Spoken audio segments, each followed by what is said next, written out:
Attention! This summary does not replace reading the original work. It only facilitates understanding while preserving the author's ideas. Have a good study. Capital, Karl Marx. Volume 1 of Capital by Karl Marx is a comprehensive analysis of the functioning of capitalism, focusing on the production of commodities and the extraction of surplus value.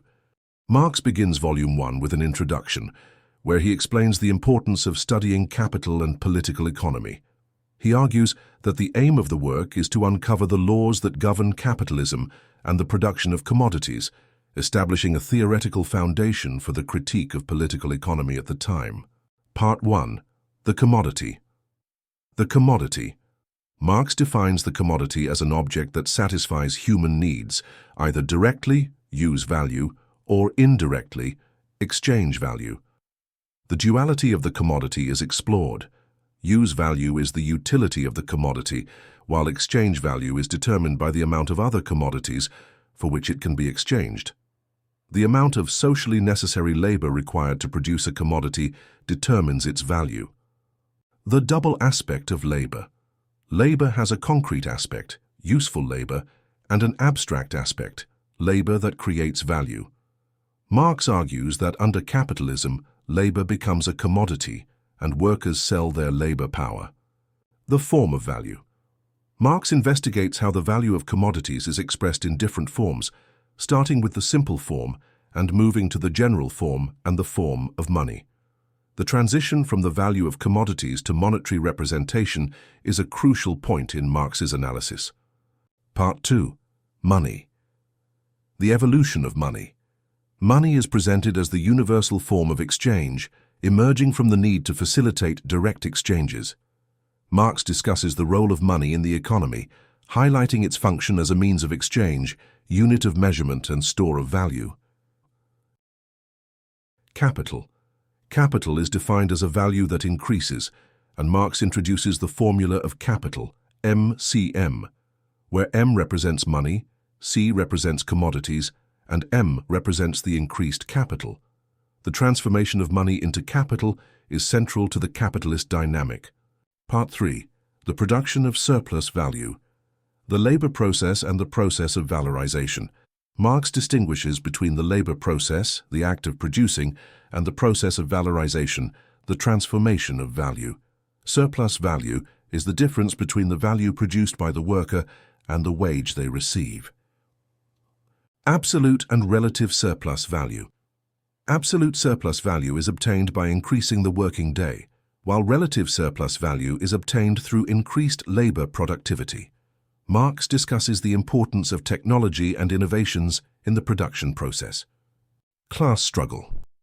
The relationship between capitalists and workers is characterized by class struggle. Capitalists seek to maximize surplus value, while workers fight for better working conditions and wages. Part 4. The accumulation of capital. Accumulation and reproduction of capital. Marx discusses how capital is accumulated and reproduced, emphasizing that accumulation is an ongoing and dynamic process.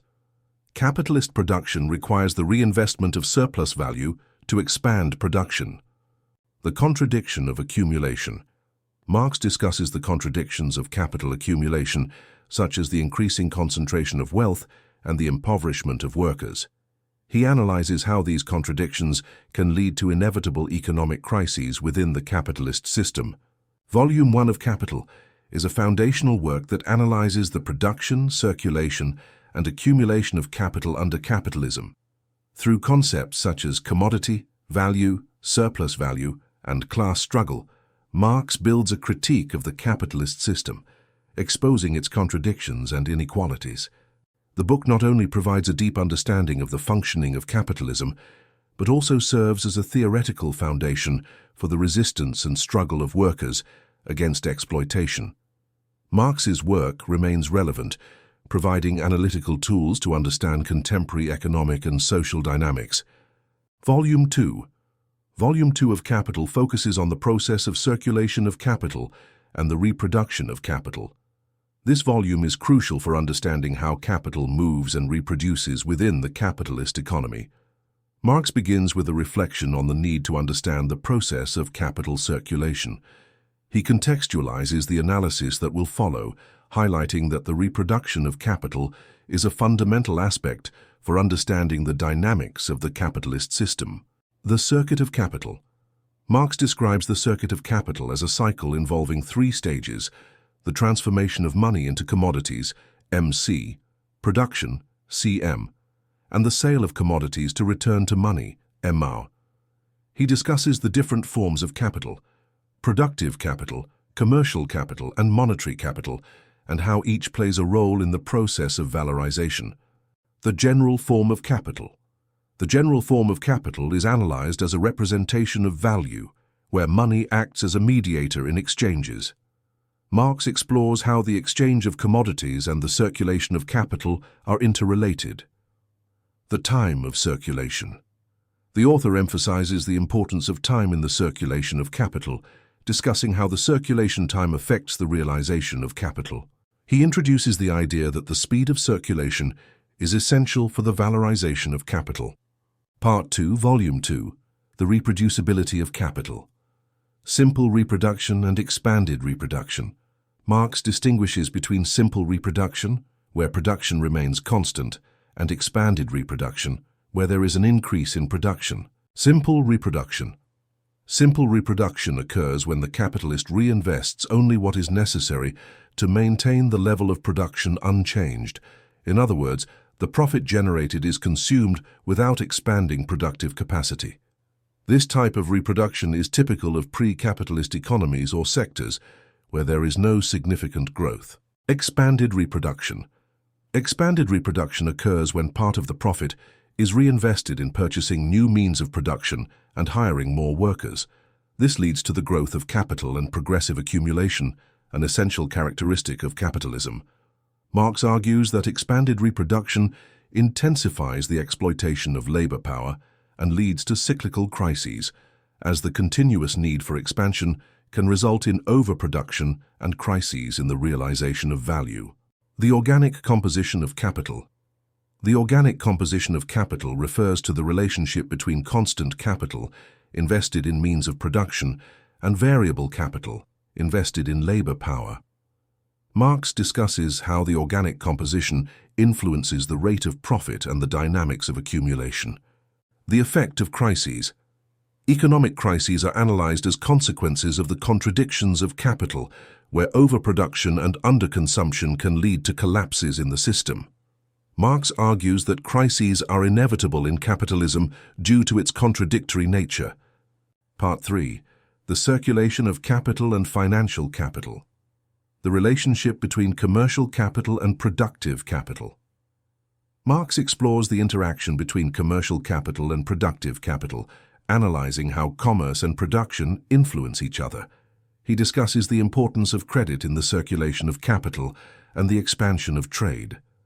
Productive capital is that employed directly in the process of producing commodities. It is divided into constant capital, machines, raw materials, infrastructure; variable capital, labor power, which generates more value than it consumes. This capital generates surplus value because workers produce a value greater than what they receive as wages. This surplus is appropriated by the capitalist. Commercial capital does not directly produce commodities, but acts in the circulation of goods produced by industry. It buys commodities at production prices and sells them in the market for a higher value, appropriating part of the surplus value without directly participating in production. Although commercial capital does not directly generate surplus value, it is essential for the realization of the value of commodities and the fluidity of capital. Marx argues that, under capitalism, the tendency is for productive capital to continuously expand, while commercial capital serves as an intermediary to accelerate circulation and accumulation. Part 4. The reproducibility of capital and the composition of capital. The reproducibility of capital. Marx discusses how the reproduction of capital is affected by social and economic factors, including the relationship between capital and labor. The reproduction of capital is closely tied to the ability of workers to consume commodities. The composition of capital. The composition of capital is a central theme where Marx analyzes how changes in the organic composition of capital can impact the rate of profit and the process of accumulation. Valuation composition of capital, or composition in value, refers to the proportion between the parts of capital in terms of monetary value. Marx divides capital into constant capital, C, invested in means of production, machines, raw materials, facilities; variable capital, V, invested in labor power, wages; surplus value, M, arises only from variable capital, as workers produce more value than they receive in wages. Technical composition of capital refers to the relationship between the means of production and labor power. If a factory has many machines and few workers, its technical composition is high. If there are many workers and few machines, it is low. With technological advancement, the tendency in capitalism is to increase the technical composition, reducing the reliance on manual labor. Organic composition of capital. Marx defines the organic composition of capital as the relationship between constant capital and variable capital, influenced by technological development. It expresses the tendency of capitalism to replace workers with machines, reducing the share of variable capital and consequently the generation of surplus value. Consequences of changes in the composition of capital. Increased productivity but also structural unemployment, a long-term reduction in the rate of profit as surplus value comes from variable capital, which tends to decrease. Intensification of capitalist crises as production grows faster than the workers' ability to consume. Conclusion. Volume 2 of Capital is a detailed analysis of the process of circulation and reproduction of capital within the capitalist system. Marx investigates how capital moves, the dynamics between different forms of capital, and how these interactions can lead to economic crises. The work highlights the importance of time and the composition of capital in the valorization and reproduction of capital, offering an in-depth understanding of economic relations under capitalism. Volume 3 is an in-depth analysis of the distribution of capital and its social and economic implications. This volume complements the first two, addressing the dynamics of profit, interest, rent, and economic crises. Marx begins Volume 3 with an introduction, where he explains that the focus will be on the distribution of capital and the analysis of the social relations that emerge from the capitalist system. He emphasizes the importance of understanding the laws that govern the distribution of the value produced. Volume 3, Part 1, The Rate of Profit. The formation of the rate of profit. Marx introduces the rate of profit as the relationship between surplus value and the total capital invested. The rate of profit is a crucial indicator of the health of the capitalist system. He analyzes how the organic composition of capital, the relationship between constant and variable capital, affects the rate of profit. One of Marx's central theses is the tendency of the rate of profit to fall, which arises from the increasing organic composition of capital.